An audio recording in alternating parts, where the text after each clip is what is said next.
Ada topik yang mau dibicarakan, Pak? Ada, saya chat itu, Pak. Coba cek di chat live-nya.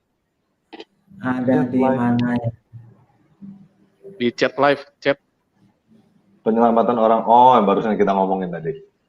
Proses penyelamatan orang-orang sebelum Yesus inkarnasi di bumi. Sebenarnya bukan tidak bisa dijawab, cuman jawaban yang singkat itu akan jauh lebih menimbulkan kesalahpahaman ketimbang menolong. Jadi ada baiknya kita atur satu sesi tersendiri bahas topik itu sehingga kita bisa perlihatkan bukti-bukti tekstual sebagai dasar untuk membangun argumen mengenai jawaban yang akan diberikan. Pak Isen, dengar suara saya? Jelas, Pak, jelas. Ya, lanjut. Ya, jadi itu pertanyaan yang jawabannya sangat besar. Karena itu mencakup baik argumen perjanjian lama maupun perjanjian baru. Kita tidak bisa jawab itu hanya bisa dijawab dengan 1-2 kalimat, tapi akan jauh lebih banyak menimbulkan pertanyaan ketimbang menjawab. Jadi jauh lebih baik kalau kita atur satu sesi, sehingga kita bahas itu secara khusus. Jadi orang bisa ikuti dari awal alur argumennya bagaimana untuk tiba pada kesimpulan. Karena kalau saya jawab singkat sekarang, saya bisa jawab bahwa dasar keselamatan itu sama. Dasar keselamatan itu sama. Hanya ada perbedaan dalam hal arah imannya. Apa Isen hilang ya? Enggak hilang. Ini saya lagi coba. Lebih nyaman gini ya? Sama-sama diselamatkan by faith oleh iman. Hanya bedanya adalah orang-orang sebelum inkarnasi, imannya itu bersifat pengharapan ke depan, melihat ke depan, menantikan kedatangan Yesus. Kalau kita sekarang imannya kita melihat ke belakang, kepada karya Yesus di masa lalu. Jadi dasarnya sama, tapi arah visi imannya saja yang berbeda. Karena Yesus melaksanakan, merealisasikan misi penyelamatan sebagai dasar keselamatan itu pada momen tertentu di dalam sejarah 2000 tahun yang lalu. Dan semua orang diselamatkan berdasarkan momen tersebut. Nah, itu enggak jelas. Ya, jadi mungkin kita mulai hilang jaringannya. Iya. Bisa diatur waktu karena ini jaringan juga di sini susah, Pak. Saya udah putar-putar cari jaringan ini. Suaranya mulai putus-putus. Betul. Kalau jawaban singkat gimana, Bro? Maksudnya sama, mungkin ada jawaban singkat. Iman kepada Tuhan Yesus. Iman kalau kepada Tuhan Yesus. Jadi keselamatan itu dasarnya adalah by faith alone. Hanya atas dasar iman. Iman kepada siapa? Iman kepada Tuhan Yesus. That's it. Nah, biasanya orang akan tanya, bagaimana dengan orang-orang di perjanjian lama yang belum kenal Yesus? Nah, siapa bilang mereka tidak kenal Yesus? Nah, karena itu tadi saya bilang, kalau saya kasih jawaban singkat sekarang, akan menstimulasi lebih banyak pertanyaan ketimbang jawaban. Jadi lebih baik saya pending dulu, nanti kita bahas di sesi tersendiri. Jadi dasar keselamatan itu sama, iman kepada Tuhan Yesus. That's it, hanya itu. Tidak ada dasar yang lain.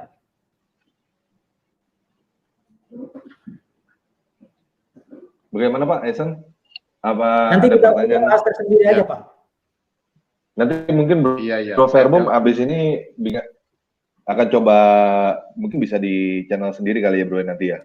Ya, nanti saya akan kasih kuliah umum khusus tentang keselamatan, dasar keselamatan bagi mereka yang hidup sebelum Yesus berinkarnasi.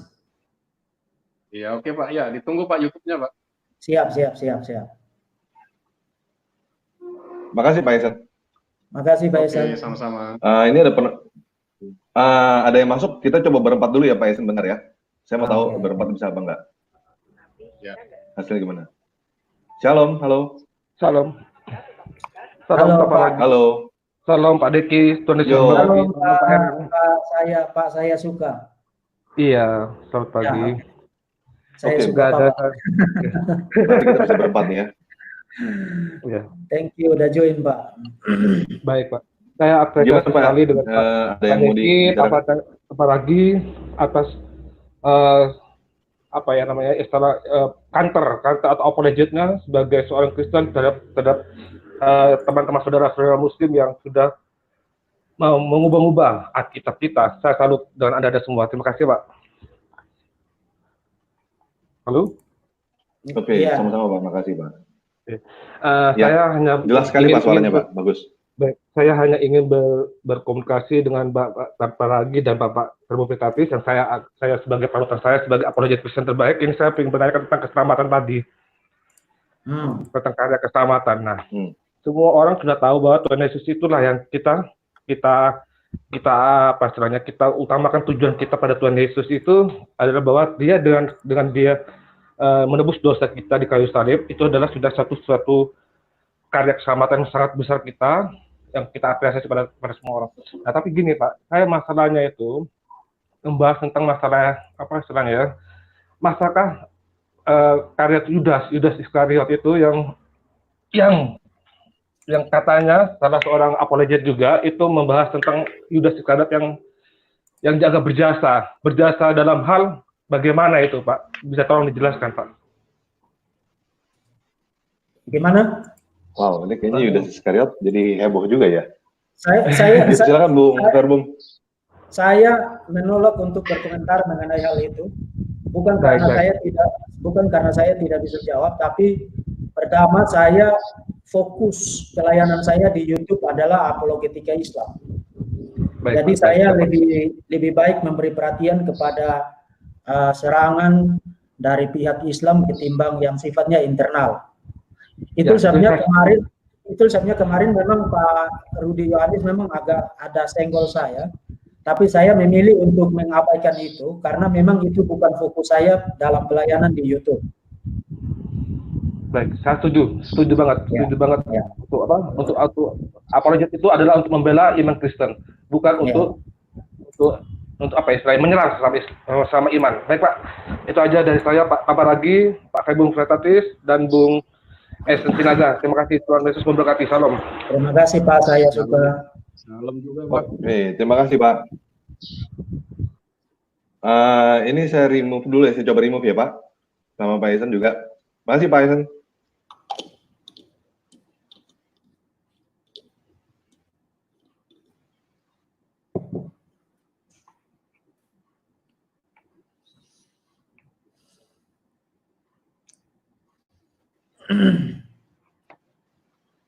Oke, ada Pak Henry. Ya, halo. Halo. Suaranya jelas? Halo, Pak. Jelas. Oke. Jelas nih, bagus Pak. Ya, terima kasih sudah di-add ya.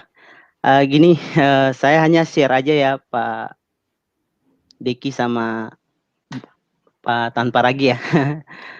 Ini soal aplikasi ya, soal aplikasi StreamYard dan juga Zoom kan sering dibahas ya waktu saya karena pengikut juga followersnya Pak Diki sama Tanpa Ragi, jadi saya ingin berbagi aja untuk StreamYard ini sih maksimalnya ya, karena saya juga menggunakan saya di bagian kayak coach digital marketing ya, jadi saya sering menggunakan aplikasi seperti ini. Saya hanya ingin share. Oke. Jadi aplikasi StreamYard ini bisa sampai 6 host di dalam satu room. Terus kalau kita mau live untuk langsung beberapa channel YouTube langsung live bersamaan itu bisa, tapi hanya menggunakan fitur yang premium. Kalau yang free hanya bisa satu gitu. Channel aja. Ya. Oh, yang harus premium yang hostnya atau semuanya? Misalnya Bapak ada premium gitu, Bapak juga bisa langsung live streaming apa nggak bisa Pak? Bisa. Atau Bapak mesti jadi hostnya? Bisa. Jadi semua 6, jadi batas 6 itu 6-nya bisa jadi host. Terus bisa share juga langsung live di channelnya masing-masing gitu. Saya mau tanya Pak Heni. Iya. Pak Heni, kalau misalnya yang host Pak Tamparagi.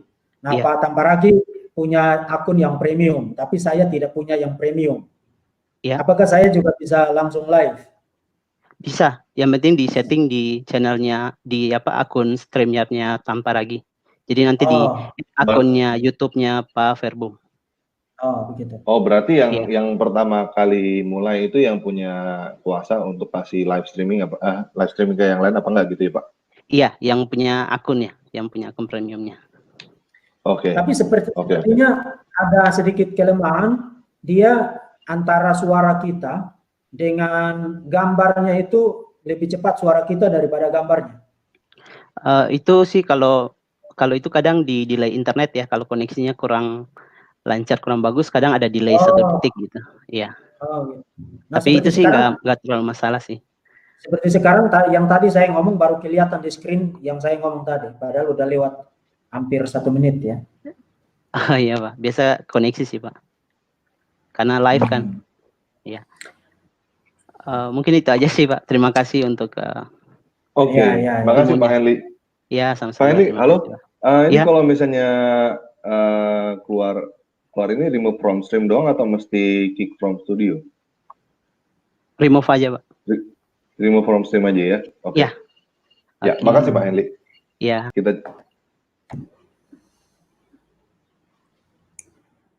Saya sambil lihat-lihat beberapa komentar yang kira-kira kita bisa jawab secara singkat. Ya. Shalom Pak M. Damanik. Halo, selamat siang Pak. Ya, selamat siang Pak. Ya. Oh, ini saya sangat senang. Suaranya bagus gak Pak? Hah? Suaranya Bapak, bagus, suaranya suaranya kedengaran ke Bapak nggak? Soalnya kan apanya saya itu ya Pak Deki sangat bagus suaranya. Ini saya dari Australia. Jadi wow. Jam berapa sekarang Pak di sana Pak? Di sini jam 1.43 sekarang. Ya, jadi saya itu pendukung beratnya Pak Deki sekarang ini. Jadi sama Pak Ragi tanpa Ragi juga, sama Pak siapa nama satu Pak Sulis siapa itu? Ya, saya cuma sedikit tertarik dengan, bukan sedikit, banyak tertarik dengan pelayanan Pak Deki, walaupun Bapak itu sangat sibuk rasanya, tapi Bapak itu seperti memberikan suatu angin baru untuk iman Kristen saat ini gitu. Karena saya lihat itu gereja itu sangat terbatas untuk memberikan pelayanan yang efektif untuk jemaatnya ya. Jadi sekarang ini kita harus kembali YouTube memanfaatkan YouTube ini untuk menguatkan iman Kristen kita gitu loh. Ya. Ya. Saya saya selalu support kalau Pak Deki live itu saya selalu support sama di channelnya Pak Deki gitu. Jadi cuma saya ada sedikit concern dengan orang-orang Kristen yang yang buat channel yang hal-hal yang tidak perlu diomongkan tapi diomongkan gitu loh. Jadi gimana ya saya bilang itu? Contohnya apa Pak? Contohnya? Ya saya nggak usah diapalah yang tentang si Yudas, perpuluhan, apa segala macam itu nggak harus dibicarakan di umum gitu loh. Oh. Ya. Iya. Terus jangan saling menjatuhkan lah yang satu channel yang satu dengan yang lain gitu loh. Jadi kita harus maklum bahwa setiap pelayan itu ada kelemahan masing-masing, karena kita masih hidup dalam dunia, kita masih manusia, kelemahan kita selalu ada, tapi bukan kelemahan itu kita ambil untuk menjatuhkan mereka gitu loh. Jadi itu yang saya anjurkan untuk orang YouTuber, orang-orang Kristen gitu. Jadi saya itu berdoa untuk Pak Deki, suatu saat saya itu akan pulang ke Indonesia, saya akan kunjungi sekolah Bapak. Ya mungkin Bapak di Batam ya, sekolah teologi ya? Ya, saya ketua STTU Pretes Pak di Batam. Saya rencana bulan September kalau corona ini sudah beres, saya mau kunjungi teman saya sudah seperti saudara, dia tinggal di Alice Springs. Jadi saya mau kunjungi dia. Saya itu dulu lama di sana. Saya misionaris juga di sini, Pak. begitu, sama ya. istri saya. Iya, gitu loh. Jadi di sini juga kita apa namanya itu kekurangan banyak misionaris juga di sini gitu loh. Jadi kalau ada orang seperti yang Bapak atau orang yang bisa bahasa Inggris untuk melayanan di sini juga sangat terbuka sekali di sini. Berarti nanti kita Pelayanan bisa di sini. bisa bicara untuk saya untuk mahasiswa ke sana ya Pak ya. Oh, boleh sekali Pak, boleh sekali. Jadi Nanti di sini September di kita sini kan doakan, negara bulan nanti September mampir kalau dari semua sini. beres, saya akan kunjungi ke sana, kita bisa atur untuk ngopi lah ya. Oh iya, nanti kita sama-sama travel ke sana Pak, kalau bisa nanti. Karena Siap. kalau dari turun ke Sydney, nanti saya jemput di Sydney. Nanti kalau Bapak nanti kasih tahu nanti kapan mendaratnya. Kebetulan saya juga ikut di grupnya apa namanya itu, grupnya Bapak itu tadi itu. Oh ya. Jadi nama Telegram. saya di situ Roni Damanik, itu saya itu bisa dihubungin di situ gitu loh. Jadi ya kalau ada juga teman-teman yang mau berkunjung ke Sydney, di tempat saya itu banyak penginapan, ada rumah-rumah untuk orang-orang misionaris juga kami sediakan, sama tempat-tempat yang lain juga, sama buku-buku juga. Jadi dengan senang hati untuk membantu orang-orang yang siap melayani gitu loh. Baik Pak. Jadi kalau Pak Tamparagi mau datang ke Sydney, silahkan dengan saya jemput dengan karpet merah di Pak Tamparagi perlu dibikinin itu, dibikinin bunga, terus kasih spanduk, selamat datang Tamparagi, gitu kan. Iya, karena gini concern saya Pak ya. Selamat datang kembali ke rumah Bapak maksudnya. Iya, saya ajak mancing, saya ajak travel, macam-macam. Saya ajak diving sama macam-macam, nanti saya akan ajak bisa berburu macam-macam. Iya. Iya. Jadi cuma Kalau itu aja Pak Deki sama Pak Tamparagi, semangat terus, jangan lemah, karena kita tahu siapa musuh kita. Jadi Amin. Pak Diki selalu kuat, dilindungi Tuhan. Kami berdoa dengan keluarga di Australia, selalu kiranya Tuhan melindungi Bapak di pelayanan juga. Ya, terima kasih Pak. Itu aja Pak Diki, tolong saya di kick out dari sini. Siap. Terima kasih Pak Damanik. Oke Pak. Ya, makasih Pak. Ada Pak Edwin join, Pak. Iya Pak Edwin. Pak Ronald. Oh, Pak Edwin ya tadi ya. Shalom, halo Pak Edwin. Selamat pagi semua. Halo. Pagi Pak Edwin. Pagi. Halo. Halo. Dengar suara saya? Ya, silakan Pak. Suaranya kedengaran bagus Pak. Oke. Ya. Saya tertarik dengan yang barusan tadi ya, Pak Damanik ya. Di tempat seperti Australia kita kekurangan misionaris. Ya. Jadi untuk Tamparagi dan Pak Sardum, mungkin satu hal mungkin bisa dipikirkan mulai sekarang, masalah regenerasi lah. Pelayanan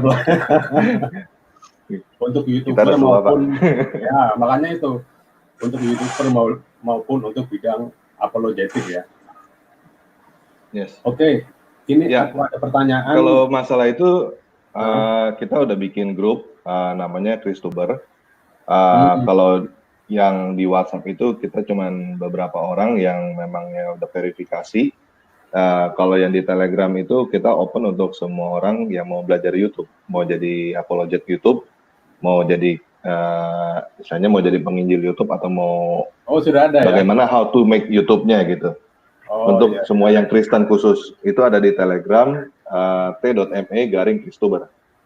Masalah teknis maupun non teknis ya diajarkan di situ.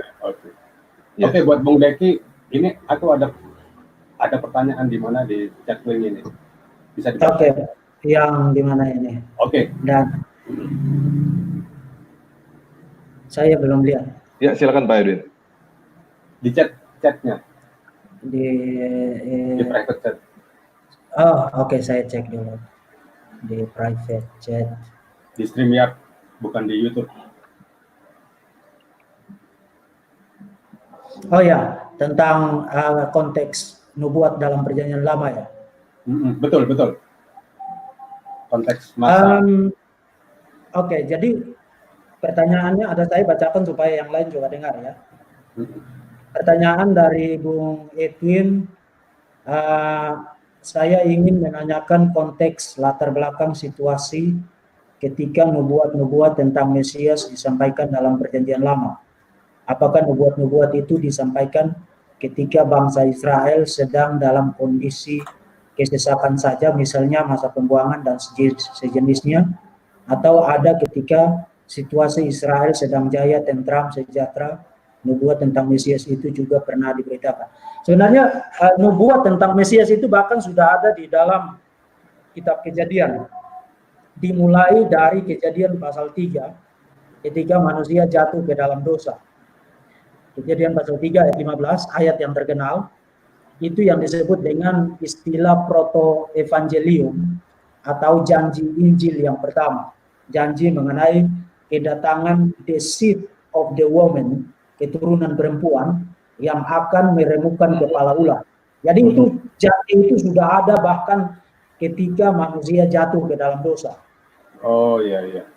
Ya. Jadi sejak Kejadian pasal 3, kalau kita, dan ini sesuatu tema yang sangat menarik, saya bisa spend 2 hari full hanya untuk bahas ini dan tidak berhenti. Dan kalau kita baca kitab Kejadian, saya kasih singkat saja.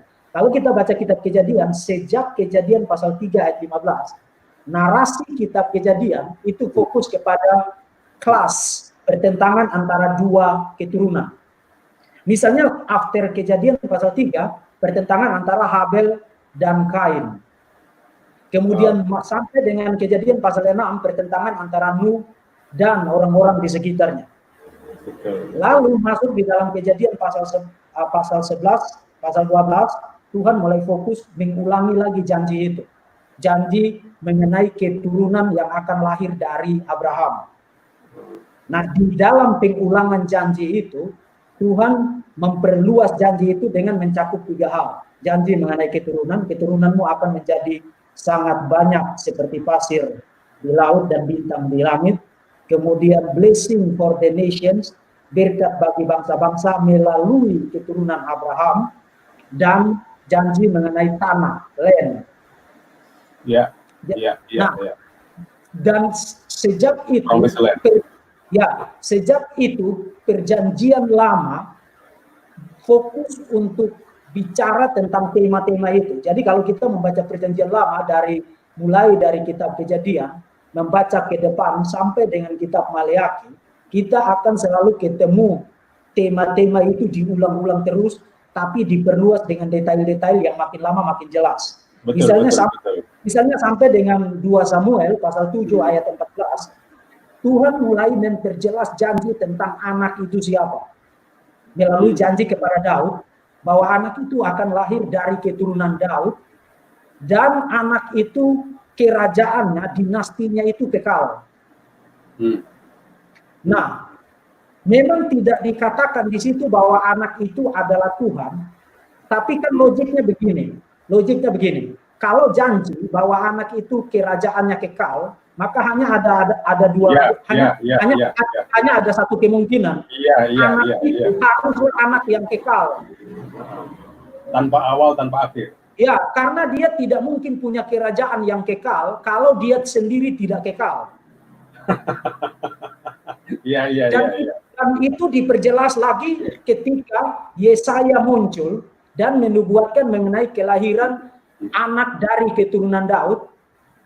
Seorang anak telah lahir bagi kita dan seorang putra telah diberikan bagi kita, dan namanya adalah Penasihat Ajaib, Bapa yang kekal, Allah yang perkasa, dan seterusnya. Jadi semakin detail ya. Jadi semakin lama janji itu semakin diperjelas seiring dengan progres pewahyuan. Dan itulah sebabnya orang tidak bisa membaca perjanjian lama lalu hanya stop di perjanjian lama, karena jawaban dari who is the seed of the woman itu tidak diberikan di dalam perjanjian lama. Membaca sampai dengan kitab Maleakhi, orang tidak dapat jawaban. Anak keturunan perempuan yang dijanjikan itu siapa? Tidak ada jawaban. Itu sebenarnya perjanjian lama itu bersifat melihat ke depan. Dan yang menarik adalah Injil Matius, mulai dia langsung bicara tentang silsilah Yesus. Yesus itu siapa? Anak Daud, anak Abraham. Jadi perjanjian baru menjawab pertanyaan, who is the seed of the woman? Siapakah keturunan perempuan yang dijanjikan di dalam Kejadian pasal 3 ayat 15 dan yang kemudian semakin diperjelas seiring dengan progres pewahyuan sampai dengan akhir perjanjian lama. Maka orang tidak dapat membaca perjanjian lama tanpa perjanjian baru dan membaca perjanjian baru tanpa mengerti perjanjian lama. Tidak bisa. Maka saya selalu katakan, the best commentary on the New Testament is the Old Testament. Tafsiran terbaik untuk perjanjian baru adalah perjanjian lama. Karena you tidak bisa mengerti perjanjian baru tanpa mengerti perjanjian lama. Dan you tidak bisa mengerti apa yang dimaksudkan perjanjian lama tanpa mendapatkan jawabannya di dalam perjanjian baru. Iya, Bu. Oke. Oke.